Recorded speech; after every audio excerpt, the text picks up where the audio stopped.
Hey everyone, happy almost 2023. Today I've got some tips for growing in LECA for this coming year that we learned in 2022.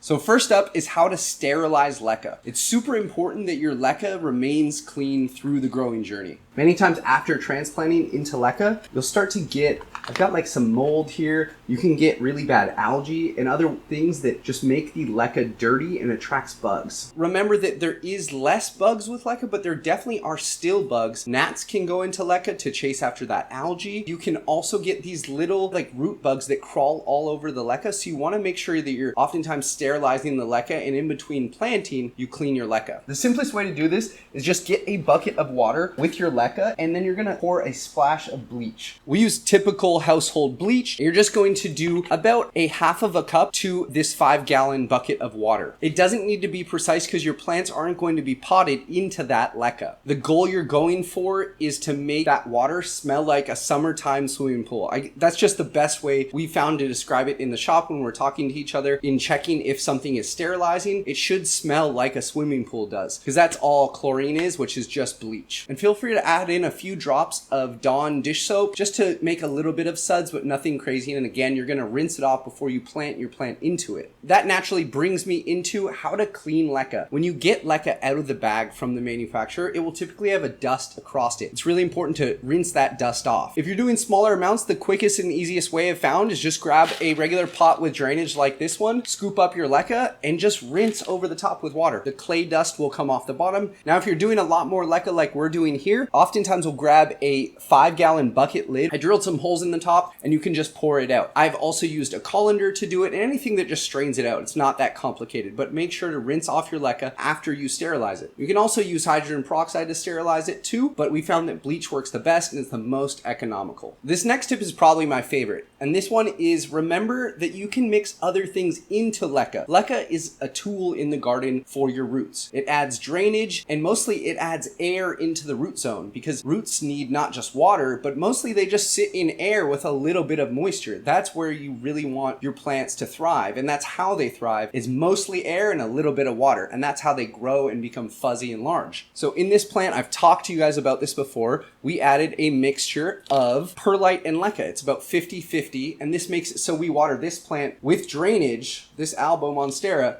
about once a week on average. But you can add in cocoa husk, you can add in different types of rocks. I've seen people add in marbles. I don't like that because it doesn't have a rough surface on the surface of the media, and roots really like different little nooks and crannies that they can burrow into and find droplets of water. As you know, I love perlite. You can add in pumice, but just know they're going to have different water carrying capacities than LECA does. LECA by weight does not add much water into it, so you can't really saturate it much. Whereas if you took a bunch of soil, it would kind of turn into mud. So just keep that in mind. You can make different LECA mixes, or you can add LECA into your aeroid mix to improve drainage. The next tip we've learned is just to periodically, especially if you see a little yellowing leaf or anything browning, is to just take the plant and unpot it. This was the plant I showed you earlier that has a little bit of algae on the top, and that tells me we haven't really unpotted this plant, checked what's going on, and then put it back. Naturally, if you have a bunch of fresh roots coming out of the bottom of your plant, you don't really have to check it, but I would say check it every couple months, maybe 2 to 3 months. Just pull it out. It doesn't hurt these plants, especially Monstera, and put it back. Just be really gentle and do it slowly. So for instance, I'll pour this one off into this bucket. And this literally couldn't be a more perfect example. If you guys are enjoying this content, the best way to support this channel is to come to an Albo show and pick out one of these plants for yourself. We're going to be across California in all of January. So we're going to bring this Albo show all across the United States this year. But please come out and grab a plant from us. They're reasonably priced. It would be great to meet some of you. I smell something. It smells more like a swamp or a lake kind of at the edge. It smells like a little funky, not that bad. This is perfect because I have a little root rot. I'm only happy to see that because I saw a little yellowing edge, so I kind of knew. But then down here, I have some healthy roots. So this is why I'm saying that of all these plants, there's bound to be a few that have root rot. So this is what I mean. Check your plants once in a while, especially if your spidey senses are tingling. you're probably right and onto something. A lot of that mold and all sorts of fun fungi going on. So I'll take this to the sink, spray it off with a hose, talked about that a bunch, and then that LECA that I poured out, I'm gonna sterilize that using the step from method 1 to bleach that LECA and then reuse. And this is the result of spraying off the roots with some water. And you know, I stay with my hydrogen peroxide on hand, and I'll simply, right around here, we've got like a little bit of a potential fungi party. Always where the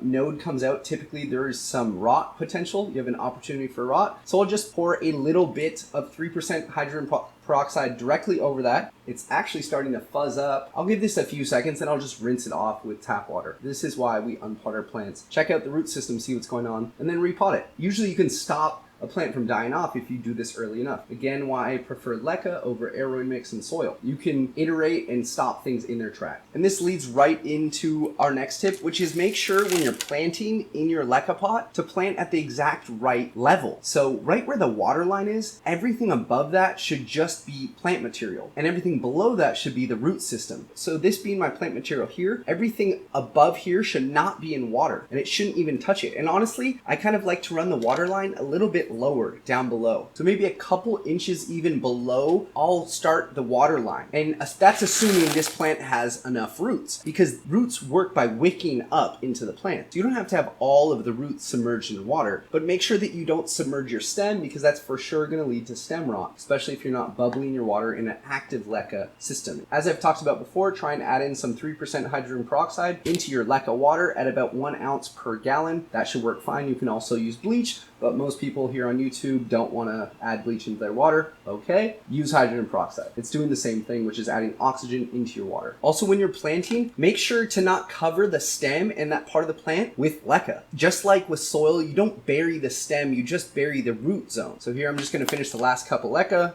Just the aerial root is sticking out there, and I'll put a little bit more LECA just to cover that so it comes out a little bit more. But I just genuinely want to say thank you to everyone who has watched these videos, clicked the like button down below, and commented and just said if you enjoy the videos or not. It's been a really great year on YouTube, and it's been our best month ever on the platform. We added 1,000 subscribers just in December, and that's a lot for a small channel like ours. So I really hope you guys will stick with us in 2023. I promise I'll keep unveiling different parts of this greenhouse and teaching you guys different ways to grow variegated and rare plants and what to look out for and what not to. So I hope you're enjoying it. It's a good amount of work, but I do enjoy this process and I love the community here on YouTube. Thanks you guys so much for watching. Have a great New Year's, be safe, and we'll see you guys in January.